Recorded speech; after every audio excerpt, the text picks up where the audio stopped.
नमस्कार, सम्यक समाचार देख रहे हैं आप। अभी बिहार में दिवाली और छठ पर्व का माहौल है और यहाँ पर जो है देखिए, अगर जहाँ भी जाएंगे दुकानें सजी हुई है और लोग कल की तैयारी कर रहे हैं। लेकिन दिवाली से पहले कितना धमाका नीतीश कुमार जी के द्वारा किया जा चुका है, चाहे वो 1,20,000 शिक्षकों की बहाली हो या फिर नए सिरे से 1,00,000 शिक्षकों के बहाली के लिए आवेदन लिया जा रहा है। उसके अलावा एक बहुत बड़ी बात है जो इनसे कहीं ऊपर है कि बिहार में जो आरक्षण का दायरा है वो बहुजनों का आरक्षण को 65% और सवर्णों को 10% आरक्षण दिया गया है। तो इस पर बात करने के लिए हमारे साथ जनता दल यूनाइटेड के प्रदेश सचिव राम परवेश सहनी जी हैं। तो आइए उनसे जानते। सबसे पहले सम्यक समाचार में स्वागत है सर। आपको भी मैं धन्यवाद करता हूं। आपको देखने वाले दर्शक को भी मेरे तरफ से अभिनंदन। और सर, दीपावली और छठ पूजा का माहौल है और दीपावली छठ पूजा सामने है, तो दर्शकों को कुछ कहना चाहिएगा? बिल्कुल, दीपावली और छठ पूजा में सभी दर्शकों के मेरे तरफ से हार्दिक अभिनंदन और स्वागत है। अच्छे से मनाएं, अच्छे से कटे, भाईचारा बनाए रखें, कहीं कोई तरह का भेदभाव नहीं हो, चाहे कोई भी जाति का हो, भेदभाव नहीं होना चाहिए। इसी पर तोहफा हमारे माननीय मुख्यमंत्री जी ने आरक्षण का एक बहुत बड़ा तोहफा दिया। आरक्षण का दायरा बढ़ा करके उन्होंने बहुत बड़ा तोहफा दिया। फिर मास्टर का बहाली किया। 1,20,000 अभी 1,20,000 और वैकेंसी आ गई है। 1,20,000 1,20,000 10 लाख का वैकेंसी का उन्होंने फिर घोषणा कर दिया है। अगले 5 वर्षों तक उन्होंने घोषणा कर दिया है कि जब मैं फिर सरकार में आऊँगा पुनः तो 10 लाख नौकरी दूंगा। यही माननीय मुख्यमंत्री जी का सराहनीय कदम है।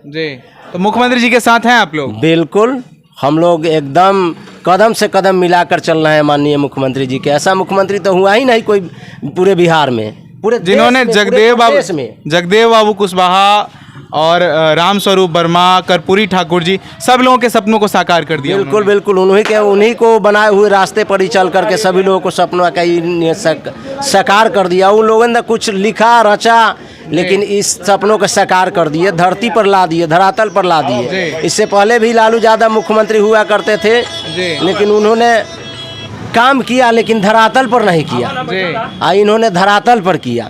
धरातल पर आज वार्ड मेंबर पार्षद क्या कहता है, ये विरोध किया था भाजपा वाला। इसके लिए हम लोग पटना में इसका धरना प्रदर्शन किए थे। जदयू वाले जातीय जनगणना रोकने के लिए ये चुनाव वार्ड पार्षद वार्ड रोकने के लिए, इसके लिए फिर पुनः कोर्ट से माननीय मुख्यमंत्री जी ने कोर्ट में लड़ करके आरक्षण समाप्त कर दिया गया था। अति पिछड़ा वर्ग का कर दिया गया था। फिर माननीय मुख्यमंत्री जी के पहल पर कोर्ट में लड़ाई करके उस आरक्षण को लिया गया है। फिर लोग लड़ा है। तो आपको जो आरक्षण मिला है, इससे किसके पेट में दर्द हो रहा है? इससे कुछ लोगों को दर्द हो रहा है, जैसे कुछ भाजपा वाले लोग हैं या सवर्ण लोग हैं। साफ कहा जाता नहीं, सब कुछ भाजपा वाले, कुछ सवर्ण लोग हैं, इसलिए उनको पेट में दर्द हो रहा है कि भाई ये आरक्षण का दायरा क्यों बढ़ गया। इससे उनको खल रहा है। लेकिन तो आरक्षण से पेट में दर्द हो रहा है। आरक्षण तो 10% उनको भी मिला हुआ है। उनको नहीं खलना चाहिए। वही लोग ना आज विरोध कर रहा है। रोड पर नीतीश कुमार जी के पुतला दहन कर रहे हैं, कहीं फूंक रहे हैं, कहीं कुछ कर रहे हैं, जबकि ऐसा मुख्यमंत्री पूरे देश में नहीं है। पूरे देश में ऐसा मुख्यमंत्री नहीं हुआ। माननीय मुख्यमंत्री नीतीश कुमार जी ने जो काम किया कोई नहीं किया। रोड के क्षेत्र में हो, बिजली के क्षेत्र में हो, शिक्षा के क्षेत्र में हो, नौकरी के क्षेत्र में हो, कोई किया? कोई नहीं किया। इसलिए कुछ लोगों को दर्द हो रहा है। भाजपा वाला लोग का विरोध करने वाला सब दिन विरोध करेगा। कहा जा रहा है कि अभी जो वर्तमान में राज्यपाल हैं, राज्यपाल महोदय हैं, तो उनके यहाँ आरक्षण का मतलब अपने दोनों सदनों से पारित होकर के वो वहाँ चला गया है, लेकिन वहाँ से रोक दिया जाएगा उसको। ऐसे स्थिति में आप लोग क्या करिएगा? ऐसा कभी नहीं होगा। सरकार है, सरकार महत्वपूर्ण होता है बिहार में। अगर रोकने का वो प्रयास करेंगे तो हम लोग है ना भाई, हम लोग घेरेंगे उनको, छोड़ेंगे थोड़ी। जब बिहार में विधानसभा से दोनों सदन से पास होकर चला गया तो उनको रोकने का अधिकार नहीं है। एक इशारा से सरकार थोड़ी चलता है, उनके इशारा से सरकार थोड़ी चलता है। सरकार यहाँ पूरा जनता के हिसाब से चलता है।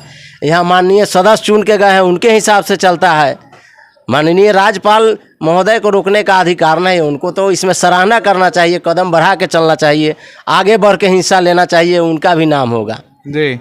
और अभी मतलब यहाँ पे जो आरक्षण का दायरा बढ़ा है तो उससे आपको लगता है कि आपके समाज के लोगों को फायदा होगा? कुछ बताएंगे किस क्षेत्र में फायदा होगा? बिल्कुल फायदा होगा, नौकरी के क्षेत्र में फायदा होगा, हर क्षेत्र में फायदा होगा मेरे समाज को। हाँ, नौकरी के क्षेत्र में हो, कुछ लोग लोन वोन लेकर। लेकिन ये जो जातीय जनगणना हुआ है तो इस जातीय जनगणना को मतलब ये कहा जा रहा है कि उसको राजनीतिक क्षेत्र में लागू नहीं किया जाएगा, वो नौकरी के लिए और शिक्षा के लिए मतलब नामांकन जो लेते हैं बच्चे उसमें लागू किया जाएगा। तो आपको तो राजनीतिक फायदा नहीं मिलेगा? बिल्कुल मिलेगा, सब में मिलेगा जी। राजनीति में भी फायदा होनी चाहिए। इसके लिए माननीय मुख्यमंत्री जी है, सोचेंगे फिर आगे फिर उन्हीं को न चलाना है सरकार, उसके बदले फिर कोई आएगा, इसी में से ना आएगा जी। तो डबल उपहार दे दिए आप लोगों को। हाँ बिल्कुल बिल्कुल, यही माननीय मुख्यमंत्री जी बहुत काम किए हैं, अच्छा काम किए हैं। चलिए इन्हीं बातों के साथ मैं अपने वाणी को समाप्त करता हूँ। तो आप सुन रहे थे, ये राम परवेश सहनी जी हैं जो जनता दल यूनाइटेड के प्रदेश सचिव हैं और इन्होंने क्या कुछ कहा। आप हमारे इस वीडियो पर क्या राय रखते हैं आप हमें कमेंट करके बताएं और अगर आप हमारे चैनल पर नए आए हैं तो चैनल को सब्सक्राइब करना ना भूलें। धन्यवाद।